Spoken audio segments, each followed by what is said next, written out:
안녕하세요. 금요일에 만나는 함께 살아내기의 김미경입니다.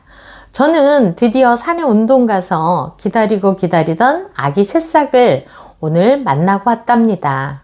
유독히 저는 새싹을 보면 마른 나뭇가지를 뚫고 살짝 얼굴을 내미는 모습에 가슴이 벅찬 행복감이 느껴진답니다. 여러분은 그러시지 않나요? 그러면서 세로토닌이 나오겠구나 생각하니 더 행복해지더라고요. 우리가 아주 작은 일에 그 순간 느끼는 게 행복이지, 우리가 거창한 일에서 행복을 기다리는 건 아니다라는 것을 저도 깨달은 건 몇 년이 안 된답니다. 오늘은 지난주에 말씀드린 것처럼 세로토닌 결핍 증후군과 세로토닌 테라피, 세로토닌형 인간에 대해서 나눠보도록 하겠습니다. 물론 이시영 박사님의 행복도 배워야 합니다 저서에서 제가 도움을 받았습니다. 대표적인 세로토닌 결핍 증후군을 살펴보면은요, 첫째로 우울증과 자살입니다. 우울증은 세로토닌 부족으로 일어나는 대표적인 질환입니다. 지금까지 마음의 병으로 알려져 있지만 최근 연구에서는 뇌의 병으로 밝혀졌습니다. 우울증의 가장 큰 문제는 자살인데요. 지난 10년간 우리나라는 자살률이 세계 1위라는 오명을 못 벗어나고 있고, 한 명의 자살 뒤에는 50명의 자살 예비생이 있다는 사실입니다. 우울증은 세로토닌만 부족한 게 아니라 노르아드레날린도 부족해서 뭔가를 해볼 용기도 나지 않고 무기력해진 상태입니다. 둘째로 강박증과 중독입니다. 세로토닌은 강박적 중독 현상에 강력한 제지를 함으로써 쾌락 호르몬인 도파민의 유혹을 물리치게 하는 것이 세로토닌의 조절 기능인데, 결핍된 상태는 도박 중독이나 약물 중독 등 끔찍한 사태를 불러올 수도 있습니다. 셋째, 공격 충동성입니다. 공격성 물질 노르아드레날린은 분노 호르몬이라고 부르는데, 세로토닌 결핍 증후군의 가장 위험한 유형이 분노 조절 장애입니다. 넷째로는 공황장애입니다. 숨이 넘어갈 것 같고 심장이 멎을 것 같은 극도의 공포감으로 환자들은 혼자 감당하고 견뎌내기가 힘듭니다.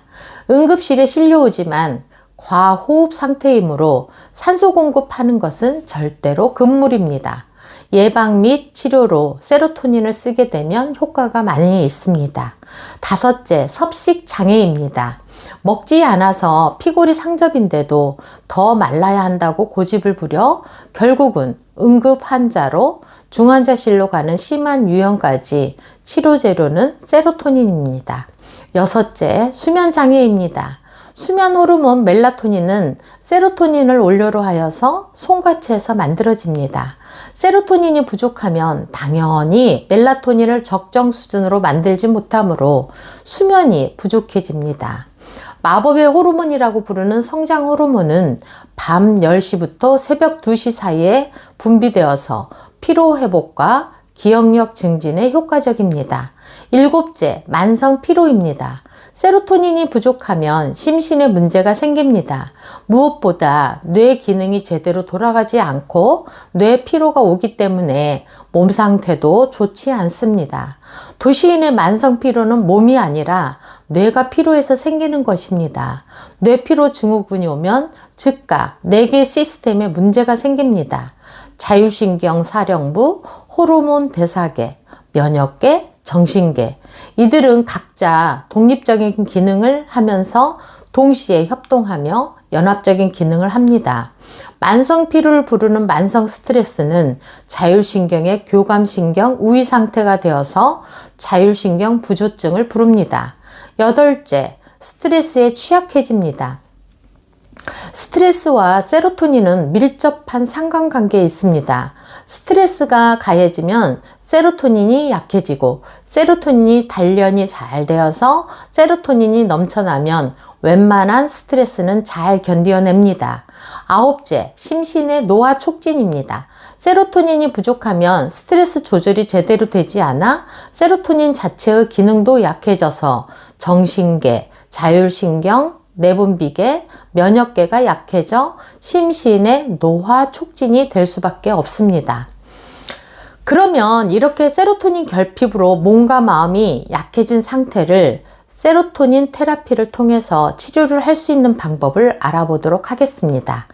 제일 먼저 햇빛, 리듬 운동, 규칙적인 식사, 잘 씹어 먹기, 복근 호흡, 감사기도, 밝은 미소, 스킨십 등 행동요법과 인지요법이 두루 사용된 것처럼 여러 가지 기법이 합성된 다원적 접근이 효과적입니다. 이외에도 비합리적인 사고부터 교정시키고 환자의 부정적이고 잘못된 생각, 인지적 과정을 교정하는 엘버트 앨리스의 합리적 정서 행동요법이 있습니다.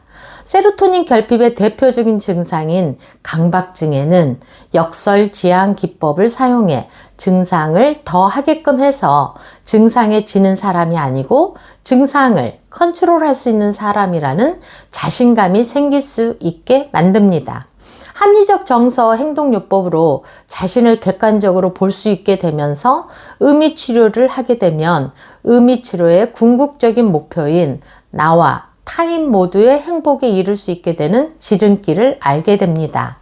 나라는 존재는 내 생각보다 위대하며 나에게 발견되어서 실현되기를 기다리는 내 삶의 의미는 내가 상상하는 그 이상일지도 모르니까요.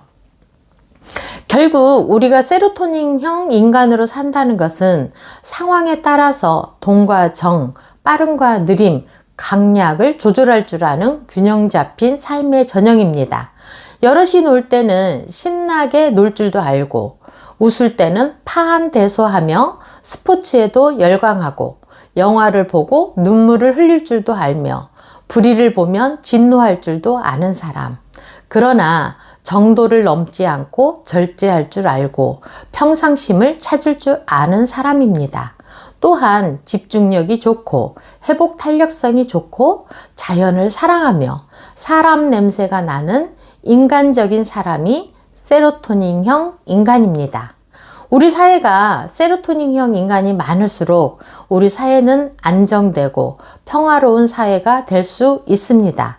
한 주간도 몸과 마음 잘 챙기시고 알아차리시어서 균형 잡힌 세로토닌으로 하시는 공부, 하시는 일과 쉼을 통해서 좀 더 자신을 변화시키고 성장시키실 수 있으시길 바라며 오늘은 함께 살아내기가 여기까지입니다.